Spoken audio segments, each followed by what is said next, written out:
Luke 22. Now the festival of unleavened bread, called the Passover, was approaching, and the chief priests and the teachers of the law were looking for some way to get rid of Jesus, for they were afraid of the people. Then Satan entered Judas, called Iscariot, one of the 12. And Judas went to the chief priests and the officers of the temple guard and discussed with them how he might betray Jesus. They were delighted and agreed to give him money. He consented and watched for an opportunity to hand Jesus over to them when no crowd was present. Then came the day of unleavened bread, on which the Passover lamb had to be sacrificed. Jesus sent Peter and John, saying, "Go and make preparation for us to eat the Passover." "Where do you want us to prepare for it?" they asked. He replied, "As you enter the city, a man carrying a jar of water will meet you. Follow him to the house that he enters, and say to the owner of the house, 'The teacher asks, where is the guest room where I may eat the Passover with my disciples?' He will show you a large room upstairs, all furnished. Make preparations there." They left and found things just as Jesus had told them, so they prepared the Passover.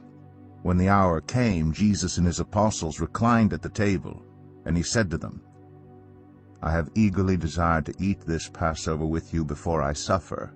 For I tell you, I will not eat it again until it finds fulfillment in the kingdom of God." After taking the cup, he gave thanks and said, "Take this, and divide it among you. For I tell you, I will not drink again from the fruit of the vine until the kingdom of God comes." And he took bread, gave thanks, and broke it, and gave it to them, saying, "This is my body given for you. Do this in remembrance of me."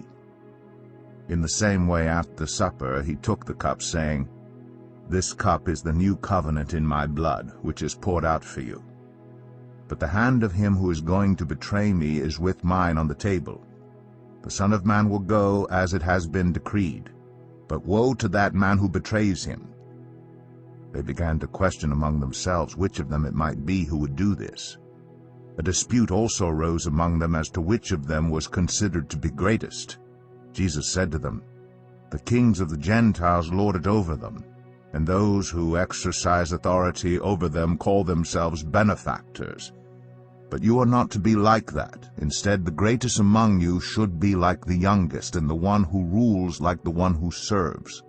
For who is greater, the one who is at the table or the one who serves? Is it not the one who's at the table? But I am among you as one who serves.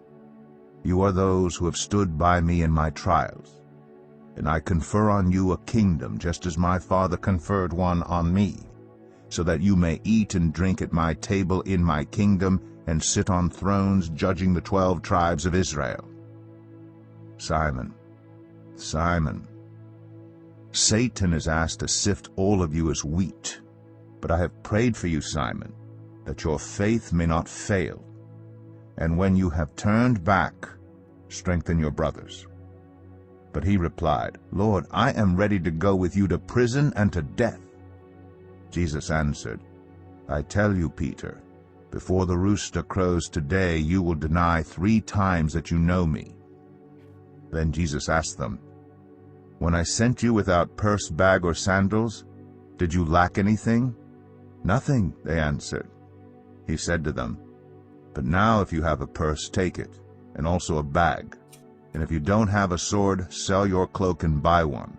It is written, 'And he was numbered with the transgressors.' And I tell you that this must be fulfilled in me." Yes, What is written about me is reaching its fulfillment." The disciples said, "See, Lord, here are 2 swords." "That's enough," he replied. Jesus went out as usual to the Mount of Olives, and his disciples followed him. On reaching the place, he said to them, "Pray that you will not fall into temptation." He withdrew about a stone's throw beyond them, knelt down and prayed, "Father, if you are willing, take this cup from me. Yet not my will, but yours be done." An angel from heaven appeared to him and strengthened him. And being in anguish, he prayed more earnestly, and his sweat was like drops of blood falling to the ground. When he rose from prayer and went back to the disciples, he found them asleep, exhausted from sorrow. "Why are you sleeping?" he asked them. "Get up and pray so that you will not fall into temptation." While he was still speaking, a crowd came up, and the man who was called Judas, one of the 12, was leading them. He approached Jesus to kiss him, but Jesus asked him, "Judas, are you betraying the Son of Man with a kiss?" When Jesus' followers saw what was going to happen, they said, "Lord, should we strike with our swords?" And one of them struck the servant of the high priest, cutting off his right ear. But Jesus answered, "No more of this." And he touched the man's ear and healed him. Then Jesus said to the chief priests, the officers of the temple guard, and the elders who had come for him, "Am I leading a rebellion, that you have come with swords and clubs? Every day I was with you in the temple court, and you did not lay a hand on me. But this is your hour, when darkness reigns." Then seizing him, they led him away and took him into the house of the high priest. Peter followed at a distance. And when some there had kindled a fire in the middle of the courtyard and had sat down together, Peter sat down with them. A servant girl saw him seated there in the firelight. She looked closely at him and said, "This man was with him." But he denied it. "Woman, I don't know him," he said. A little later someone else saw him and said, "You also are one of them." "Man, I am not," Peter replied. About an hour later another asserted, "Certainly this fellow was with him, for he is a Galilean." Peter replied, "Man, I don't know what you're talking about." Just as he was speaking, the rooster crowed. The Lord turned and looked straight at Peter. Then Peter remembered the word the Lord had spoken to him, "Before the rooster crows today, you will disown me 3 times." And he went outside and wept bitterly. The men who were guarding Jesus began mocking and beating him. They blindfolded him and demanded, "Prophesy, who hit you?" And they said many other insulting things to him. At daybreak the council of the elders of the people, both the chief priest and the teachers of the law, met together, and Jesus was led before them. "If you are the Messiah," they said, "tell us." Jesus answered, "If I tell you, you will not believe me, and if I asked you, you would not answer. But from now on, the Son of Man will be seated at the right hand of the mighty God." They all asked, "Are you then the Son of God?" He replied, "You say that I am." Then they said, "Why do we need any more testimony? We have heard it from his own lips." Luke 23. Then the whole assembly rose and led him off to Pilate. And they began to accuse him, saying, "We have found this man subverting our nation. He opposes payment of taxes to Caesar and claims to be Messiah, a king." So Pilate asked Jesus, "Are you the king of the Jews?" "You have said so," Jesus replied. Then Pilate announced to the chief priests and the crowd, "I find no basis for a charge against this man." But they insisted, "He stirs up the people all over Judea by his teaching. He started in Galilee and has come all the way here." On hearing this, Pilate asked if the man was a Galilean. When he learned that Jesus was under Herod's jurisdiction, he sent him to Herod, who was also in Jerusalem at that time. When Herod saw Jesus, he was greatly pleased, because for a long time he had been wanting to see him. From what he had heard about him, he hoped to see him perform a sign of some sort. He plied him with many questions, but Jesus gave him no answer. The chief priests and the teachers of the law were standing there, vehemently accusing him. Then Herod and his soldiers ridiculed and mocked him. Dressing him in an elegant robe, they sent him back to Pilate. That day Herod and Pilate became friends. Before this, they had been enemies. Pilate called together the chief priests, the rulers, and the people, and said to them, "You brought me this man as one who was inciting the people to rebellion. I have examined him in your presence and have found no basis for your charges against him. Neither has Herod, for he sent him back to us. As you can see, he has done nothing to deserve death. Therefore I will punish him and then release him." But the whole crowd shouted, "Away with this man! Release Barabbas to us!" Barabbas had been thrown into prison for an insurrection in the city and for murder. Wanting to release Jesus, Pilate appealed to them again. But they kept shouting, "Crucify him! Crucify him!" For the third time he spoke to them, "Why? What crime has this man committed? I have found in him no grounds for the death penalty. Therefore I will have him punished and then release him." But with loud shouts they insistently demanded that he be crucified, and their shouts prevailed. So Pilate decided to grant their demand. He released the man who had been thrown into prison for insurrection and murder, the one they asked for, and surrendered Jesus to their will. As the soldiers led him away, they seized a Simon from Cyrene who was on his way in from the country, and put the cross on him, and made him carry it behind Jesus. A large number of people followed him, including women who mourned and wailed for him. Jesus turned and said to them, "Daughters of Jerusalem, do not weep for me. Weep for yourselves and for your children, for the time will come when you will say, 'Blessed are the childless women, the wombs that never bore, and the breasts that never nursed.' Then they will say to the mountains, 'Fall on us,' and to the hills, 'Cover us.' For if people do these things when the tree is green, what will happen when it is dry?" 2 other men, both criminals, were also led out with him to be executed. When they came to the place called the Skull, they crucified him there, along with the criminals, one on his right, the other on his left. Jesus said, "Father, forgive them, for they do not know what they are doing." And they divided up his clothes by casting lots. The people stood watching, and the rulers even sneered at him.